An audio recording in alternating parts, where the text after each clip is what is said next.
That's not just a number. That's mortgages on dozens of homes, university education for hundreds of students, a lifetime of comfort for most people. But for Sarah Ferguson, the Duchess of York, it was something else entirely. It was debt. Secret debt. Hidden debt. And when the truth finally came out, it revealed a story that nobody expected.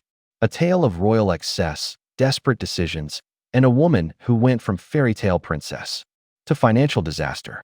This is the untold story of how Sarah Ferguson ended up owing £2 million. And what she did to survive. On the outside, Sarah Ferguson looked like she had it all.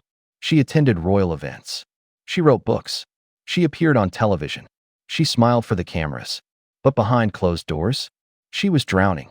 And the people she owed money to, they weren't backing down. They wanted their money. And they wanted it now. Some say she brought it on herself. Others say she was a victim of circumstance. But everyone agrees on one thing. When you marry into the royal family and then lose everything, the fall is harder than anyone can imagine. So how did a woman who married a prince end up £2 million in debt? October 15, 1959. Sarah Margaret Ferguson was born into a respectable but not particularly wealthy family. Her father was a polo manager. Her mother left the family when Sarah was just 13, running off to Argentina with another man. It was a scandal that marked young Sarah's life. But Sarah was vibrant, energetic, fun.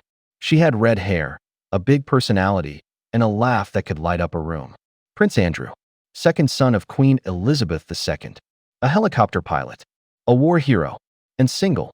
They'd actually known each other since childhood, but romance didn't bloom until 1985.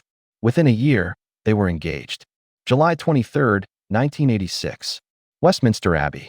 Sarah Ferguson became the Duchess of York in front of a global audience of 500 million people. The dress had a 17-foot train. The world watched as Cinderella became a real-life princess. And for a while, it was perfect. Sarah had two daughters, Beatrice in 1988, Eugenie in 1990. She was part of the most famous family in the world. But there was a problem that would eventually destroy everything. As a Royal Navy officer, Andrew was at sea for months at a time. Sarah was left alone in palaces and royal residences, expected to behave perfectly, to follow protocol, to be, well, royal. But Sarah Ferguson was never really built for that life. She was too loud, too fun, too friendly with people the royals considered beneath them. The press called her the Duchess of Pork because of her weight. They mocked her fashion choices. They criticized her every move. August 1992. Photos emerged of Sarah on holiday in the south of France. She was topless, lying by a pool, while American businessman John Bryan kissed her feet. May 30, 1996. Sarah and Andrew's divorce was finalized. Now, you might think that divorcing a prince would set you up for life financially. You'd be wrong. Sarah received a settlement of just £15,000 per year for each daughter. She got a lump sum of £500,000. That's it. She had to find somewhere to live. She had to support herself. She had to raise two daughters who were still princesses, while being a single mother with limited means. And here's where the financial troubles really began. Because Sarah had spent her entire adult life as a duchess, she was used to a certain lifestyle. Private jets, designer clothes, exclusive holidays, staff to handle everything. She tried to make money. She wrote children's books. She became a spokesperson for Weight Watchers. She gave speeches. She launched businesses. But here's the problem with that strategy. She was spending faster than she was earning. Sarah maintained homes in multiple countries. She traveled constantly. She employed assistants, PR people, managers. She bought expensive gifts for her daughters. She owed money to lawyers, to businesses, to former employees. The debts were scattered, hidden, complicated. Remember that name? Jeffrey Epstein, the same man who would later destroy Prince Andrew's reputation. Well, in 2010, Sarah made a decision that would haunt her. She was desperate for money, really desperate, and Epstein offered her £15,000 to help pay off a former assistant. But the damage was done. Her reputation took another hit. And the debts? They kept growing. By 2010, reports suggested Sarah was nearly £5 million in debt. £5 million. She sold her Swiss chalet, a property she'd owned with Andrew, but that was tangled up in its own legal issues. The buyers claimed she still owed them money. Recent allegations suggest that even after selling properties and making payments, Sarah still owed around £2 million. £2 million of hidden debt that she'd been quietly managing, or trying to, for years. That's where things get murky. Some of the debt was reportedly to former business partners, some to legal fees from various disputes, some from loans taken out to maintain her lifestyle. The truth is, Sarah had been living beyond her means for so long that the debt had become a tangled web. Each new loan to pay off an old one. Each new business venture failing to generate enough income. So what do you do when you're a former duchess who owes £2 million? Sarah wrote more books, romance novels, memoirs, self-help guides. She appeared on reality TV shows, including a bizarre stint on Finding Sarah, where she underwent therapy on camera. She gave paid interviews. She attended events for appearance fees. She licensed her name to products. Even while drowning in debt, she couldn't fully give up the lifestyle. Because to make the money she needed, she had to look successful. She had to maintain appearances.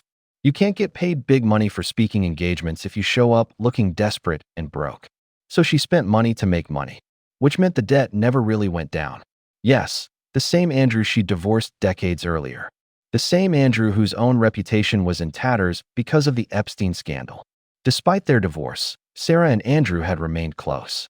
They still lived together at Royal Lodge, a bizarre arrangement that confused everyone. Exactly how much he helped is unclear. Some reports suggest he paid off significant portions of her debt. Others say he co-signed loans or used his own credit.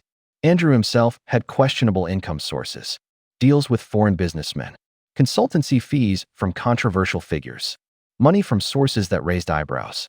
So Sarah's debt problem was being solved, with potentially problematic money from her ex-husband. When news of Sarah's alleged £2 million debt broke, the British public was divided. She had everything handed to her, they said. She married a prince and threw it away. She deserves what she got. They pointed to her scandals, her poor decisions, her refusal to live within her means. They saw a woman who'd been chewed up and spit out by the royal machine, who'd been mocked relentlessly by the press, who'd been given a tiny divorce settlement and then expected to, what, disappear? She was trying to provide for her daughters, supporters said. She was trying to maintain some dignity. The royals used her and discarded her. And then there was a third group, the ones who were just fascinated. How does someone go from royal wedding to £2 million in debt? What does that feel like? What do you do when you wake up every morning knowing you owe that much money? It's about what happens when you take someone, elevate them to impossible heights, and then drop them back down to earth. The royal family gave Sarah a title. They gave her status. They gave her a life of luxury. But they didn't give her the tools to maintain it after the divorce. She wasn't educated in finance. She had no career before becoming a duchess. She had no pension, no long-term security. And psychologically, she was still trying to be the duchess. She still wanted to be generous. She still wanted to help people. She still wanted her daughters to have the best. But she no longer had royal